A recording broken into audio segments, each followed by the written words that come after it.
The iConnectivity PlayAUDIO2U is finally here. I can't wait to tell you about it. Let's dive in. Full disclosure up front, I did the launch video for iConnectivity, so I've had this interface for a couple months. In fact, the footage I'm going to show you is footage that we shot on tour a couple months ago. Shout out to David, amazing keys player and videographer as well, and great guy, for capturing this. But I'm going to use that footage, but just up front, they obviously paid me to do that. I do some work with them from time to time, but they did not pay me to do this review. They did not ask me to do this review. All of these opinions are my own, but let's walk through the interface and I'll tell you about what I love about this. On the back, obviously 24 outputs. This is huge because if you need more outputs, the way to do this in the past was create aggregate devices, which I never loved. It worked. You know, people that are using it on a rig, it works, it's great. It just always felt a little like I'm living on the edge when I did that. Or you end up doing this massively expensive rig with multiple interfaces, digital conversion, and you feel really proud of yourself because you just made it through and you had to mortgage your house to afford it. Now for less than $3,000, you get 24 outputs and you just plug in USB cables and it works, right? Which is amazing. I also love, because of the depth of this, throw this in a 9-inch shallow rack, like little travel shallow rack case. You don't need a back panel on it. The outputs on the back, if you're meant to be plugged in and out of. So please don't buy this with like a rack panel on the back. It's not. Now, if you're upgrading to like multi-pin or something, I get it, that could be beneficial, but this is made to be plugged in and out of. Save your money, buy a MIDI controller, buy an Oak Tone or something, or a Leo box, instead of putting a back panel on this, because you just frankly don't need it. If you have a shallow rack, you definitely don't need it.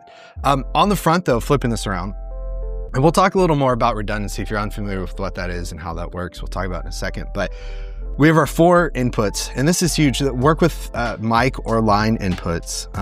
These are like completely redesigned from the ground up preamps. They sound really good.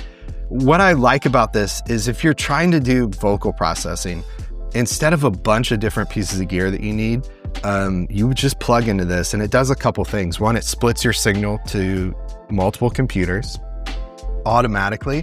Then it handles the switching of that signal built into the box. So there's a good chance to talk about redundancy. If you're unfamiliar with that, you never want to step on stage with just one computer. Because if you step on stage with one computer, whether you're doing tracks, you're doing keys, vocal processing, your only backup plan at that point is Hope, and Hope is not a good backup plan. So we want to have redundancy. So the way the PlayAUDIO2U works is both with our inputs and with our outputs, we use 2 computers, identical sets, identical effects if you're doing any processing. And what's cool with this is we have both manual and automatic redundancy, which means I can plug in a foot switch in the front control port if I want to. I can use the scene button on the front panel to switch scenes from A to B. Or I can do this automatically with their plugin LifeSign. So you can load LifeSign into your set. I use mine in a return track now. Shout out to Travis, who was like, why aren't you using it in a return track? And I said, Travis, you don't know what you're talking about, man. And then I tried it, and of course, it's never going back, right? It's amazing. Love you, Travis. But you can use LifeSign. You can route it out of an output that you determine, or by default, it's output 27 when you first get the interface. And it's going to listen to that signal. And if that computer has a hiccup, if your interface physically gets disconnected from your A computer, it switches to your B computer. And what that means, if you're processing vocals or you're playing back tracks, is the show will go on. And more importantly than that, it means you can be on stage and be a freaking musician again. Like, we have all this amazing technology, and all I see are these amazing creative people constantly stressed about, are their tracks gonna work? Is playback gonna work? That's why we have redundancy. And so I love this idea, particularly for live looping artists, is you can finally have a really simple rig where you plug in, it goes to 2 separate computers, you have full redundancy, you don't have to think about it, which is great. So those are really great things. Now, when it comes to MIDI, obviously the stuff iConnectivity has done incredibly well, continue to do. USB host port on the front, we have 3 USB host ports on the back. Just having those extra ports just makes it easy. I've never once had to use a powered USB hub, but having these extra ports makes it convenient, which is great. DIN in and out. The 1U gave us the DIN ports, which was a huge improvement. Now on the 2U, we get an extra set of DIN in and out on the back, which is nice. So that's really great. Then we have 2 RTP MIDI ports, and that just makes it really convenient. If you're running a rig without a network switch. To have that extra port to plug in an additional XM or something is just really great. And RTP MIDI's incredible. If you're doing a remote playback rig, please get an XM or an XL and try connecting it to your 1U or 2U in this case. You're not going to want to go back. Control ports on the front. Again, we talked about redundancy. If you're going to do manual redundancy, you can plug your foot switch into that. But these, I wish we had more time. You can actually do way more than that because these are MIDI mappable, assignable in Oracle for X Series.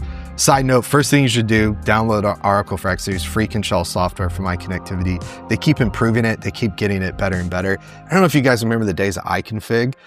It was like a stinking pile of poop. I mean, again, obviously iConnectivity is not sponsored this video. They're not approving me calling their previous software a stinking pile of poop, but Oracle is so much cleaner, so much simpler, and it just keeps getting better and better. So shout out to the team for improving that. But the control ports are kind of hidden gems and features because you can plug in foot switches, assign them to do MIDI control, do all sorts of things, which leads me to the control buttons, the 4 control buttons on the front. At first, they just kind of look like big buttons that you can, change scenes with or whatever, but I have to admit I like big buttons and I cannot lie. These are MIDI assignable as well, just like control ports. So here's kind of the scenario I keep talking about when I tell people, sorry, spoiler alert, when I told people about this when I wasn't allowed to. The thing I loved about the control buttons was you could show up to a gig, and if your MIDI controller went bad, if you forgot your MIDI controller, if you're doing a fly date where you just really had your interface in a couple computers, play, stop, previous, next. Like, let these buttons be whatever you need them to. And because it's iConnectivity, they've handled all the routing to separate machines. It's built in by default. You can customize it though. It's amazing. We have the headphone port again, which is awesome. That additional 2 outputs there that we can use for a headphone mix. If you do my trick that I used for the headphone bus that I shared on the channel recently, route it to that output, which is great. So it's an amazing, amazing interface. Click the link below in the description. I've got some links to those. They are affiliate links. So if you hate me, please don't click them. If you love me, please click them. Because the kids got to eat, you know what I'm saying? But it's an amazing interface. Again, iConnectivity keeps doing what they've always done, which is they take things that have been standards on the road and they make them way more affordable and they make them way simpler. iConnectivity has democratized access to this stuff for the rest of us. They've allowed anyone to level up their live show with playback, and they've allowed all of us to perform more confidently, right? I freaking love this technology stuff, but I just want to see people be musicians on stage and just stay in the moment and just play music again. And that's what iConnectivity allows us to do. So to the team there, great job yet again. Thanks for making amazing stuff. And let me know in the comments what you think. But thanks for watching.